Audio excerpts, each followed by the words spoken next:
valeur, don de Dieu. Une femme excellente est une part de choix attribuée à ceux qui craignent le Seigneur. Riches ou pauvres, leur cœur est en liesse. Ils montrent toujours un visage joyeux. Le visage joyeux de l'homme ne vient pas de l'argent. Parce qu'on dit ici, riches ou pauvres. S'ils ont une femme excellente, ils montreront un visage joyeux. Il y a des maris, tu les regardes seulement comme ça. Tu vois qu'il est triste, rendu triste par sa femme. Entre autres. Parce que c'est ça, le texte parle de ça. Aujourd'hui, nous fêtons Sainte Monique et c'est la lecture qu'on nous donne.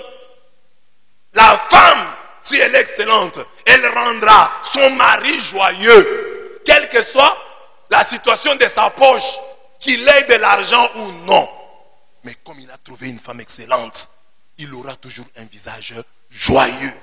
Donc, la femme dépasse l'argent. Si tu as une femme excellente, ton visage sera toujours joyeux. Amen. C'est pourquoi la Bible appelle la femme la joie de mes yeux. Je n'ai pas l'argent, mais j'ai une bonne femme. Et mon visage est toujours joyeux. Cette parole nous rappelle d'autres écritures. Trouver une femme, c'est trouver le bonheur. C'est obtenir une faveur de l'Éternel. Proverbe 18, 22.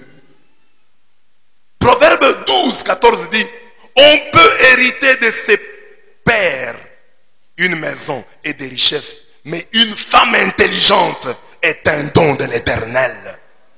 Ça c'est Proverbe plutôt 19, 14. Proverbe 12, 4 dit, une femme vertueuse est la couronne de son mari. Le chapeau du mari, c'est la femme. Mais celle qui fait honte est comme la carie dans ses os. La carie dans les os. Et ceux qui ont déjà eu la carie dentaire, hein, vous voyez ce que ça fait? On dit aussi que la femme, la mauvaise là, c'est comme une carie, mais dans les os. Pas dans les dents, dans les os. Dans les livres de l'Ecclésiaste, Salomon, le roi polygame, il avait 700 femmes et 300 concubines. Il avoue sa déception. Il dit quoi? Et j'ai trouvé plus amère que la mort la femme dont le cœur est un piège et un filet et dont les mains sont des liens. Il parle ici des femmes possessives, des femmes jalouses qui contrôlent tout, qui veulent jouer dans la vie de leur mari le rôle de Dieu. Maman, tu n'es pas Dieu. Même Dieu nous laisse libres. Lui qui sonde les reins et les cœurs, il nous laisse libres.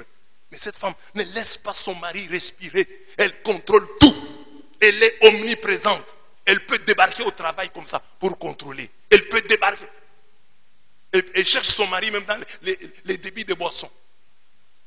Ce sont les femmes qui demandent à leur mari, tu es où? Alors, tu es où?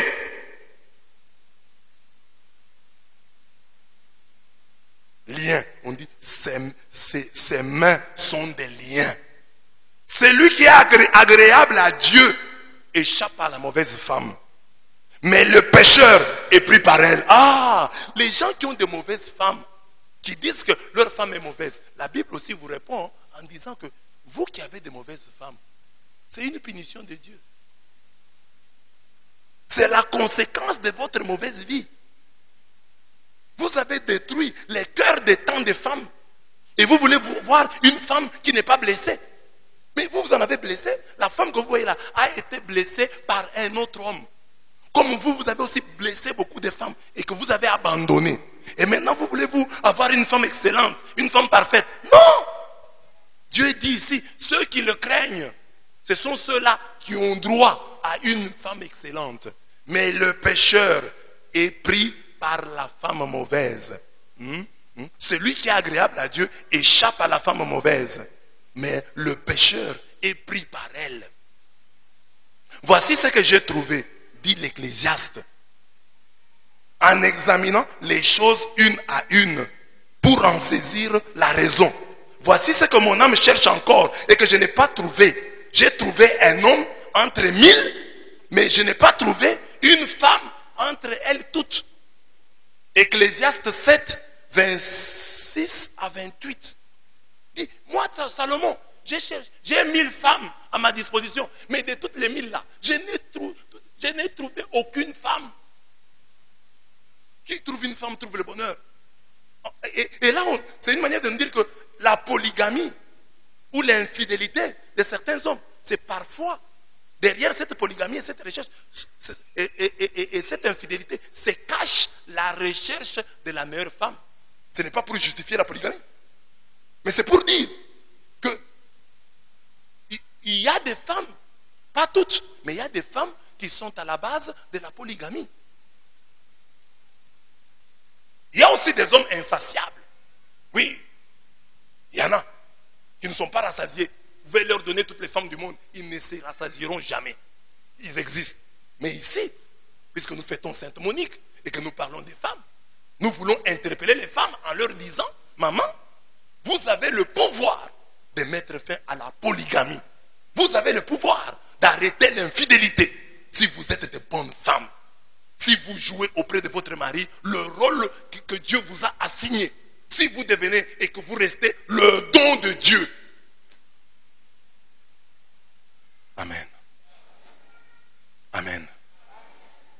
À en croire Salomon, la femme bonheur est une pièce rare, une perle rare, un oiseau rare, un merle blanc.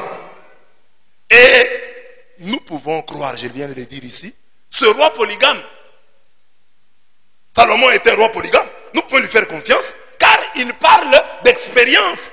Lui-même a vécu ça. Il avait 1000 femmes à sa disposition. Et parmi les 1000, il n'a trouvé aucune qui était excellente, qui était parfaite, qui lui a donné satisfaction. Et ça, c'est aussi une leçon pour les papas. Apprenez à vous contenter. Puisque vous avez choisi cette femme, apprenez à vous contenter et à la présenter au Seigneur pour qu'il la transforme. Parce que, regardez Salomon, il a cherché 1000, mais il n'est pas satisfait. Ne pensez pas que par la polygamie, vous allez résoudre tous les problèmes que vous avez. En changeant de femme, en étant infidèle, vous allez changer votre vie. Non. Apprenez aussi à vous contenter et apprenez aussi à prier pour que Dieu transforme la femme que vous avez. Mais si la femme commet une erreur, je vais chercher une autre. Salomon, 1000 femmes. Mais il dit que je n'ai trouvé aucune. Pourquoi? Parce que l'infidélité, le fait de trouver une mauvaise femme, la polygamie, sont aussi des salaires de pécheurs. Regardez par exemple quelqu'un qui épouserait une femme parce que la femme là a un tel type de corps. Tu n'as pas prié. Mais ce qui t'a attiré, c'est le type de corps qu'avait cette femme. Son physique. Et tu dis, j'ai aimé cette femme parce qu'elle était sexy. C'est-à-dire, quand tu l'as vue pour la... Tu as directement pensé aux relations sexuelles. Et c'est pour ça que tu l'as aimée. Ce n'est pas un bon départ. Hein? Ce n'est pas un bon départ. Donc, cette femme peut devenir juste un objet sexuel. Ce n'est pas un bon départ. Le départ devait être ailleurs. Il y a des gens qui donnent des témoignages comme ça.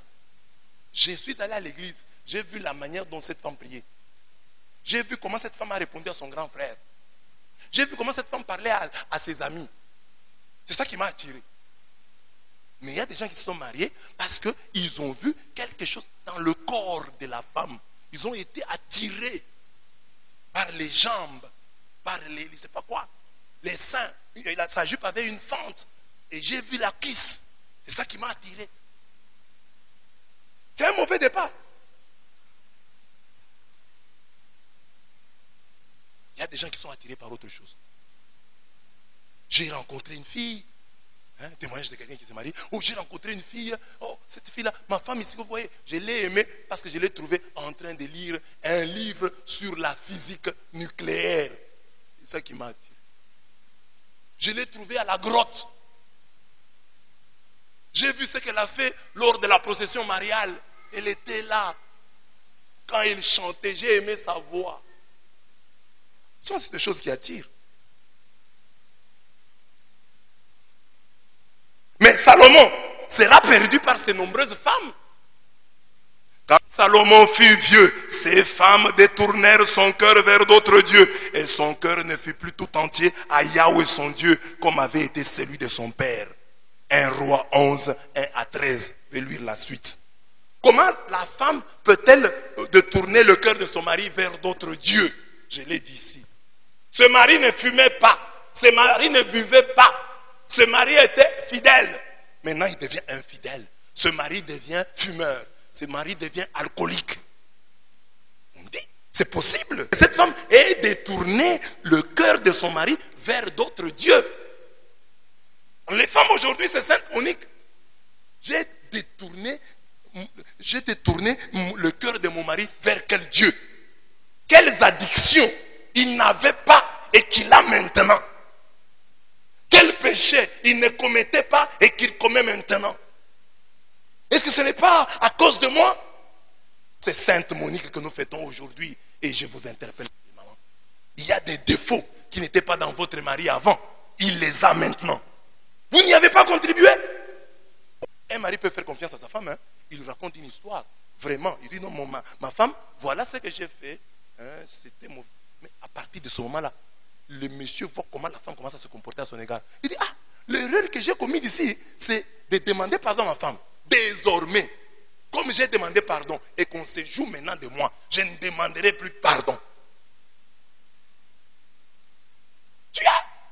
Tu as détourné le cœur de ton mari vers d'autres dieux, vers le Dieu de l'orgueil. Il n'était pas orgueilleux, il demandait pardon au début. Mais un jour, il a demandé pardon et tu en as profité pour l'écraser, pour marcher sur lui. Et le mari maintenant a dit non, si je continue comme ça, mon couple ici aura des problèmes. Mon mari ne demande jamais pardon. Est-ce qu'il était comme ça au début? Tu l'as déformé.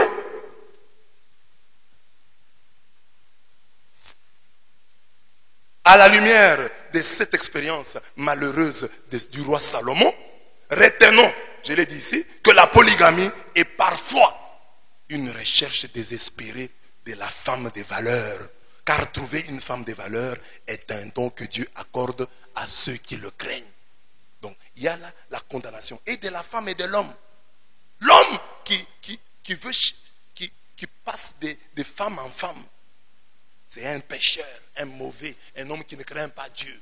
Alors, pour le punir, Dieu ne lui laisse pas trouver la bonne femme. Oui, parce que toi, tu es déjà mauvais. Tu détruis les femmes d'autrui. Et tu veux avoir une femme parfaite chez toi? Les filles d'autrui que tu as rencontrées dans ta vie, tu en as fait quoi? Alors, il faut s'interroger. Est-ce que je mérite une bonne femme? Il faut aussi se poser la question. Est-ce que moi, je mérite une bonne femme? Les maris qui se plaignent là. Est-ce que je mérite une bonne femme? Parce que Dieu dit ici que la femme excellente, c'est un don. La femme bonheur est un don de Dieu. Est-ce que tu mérites que Dieu te fasse ce don? Toi.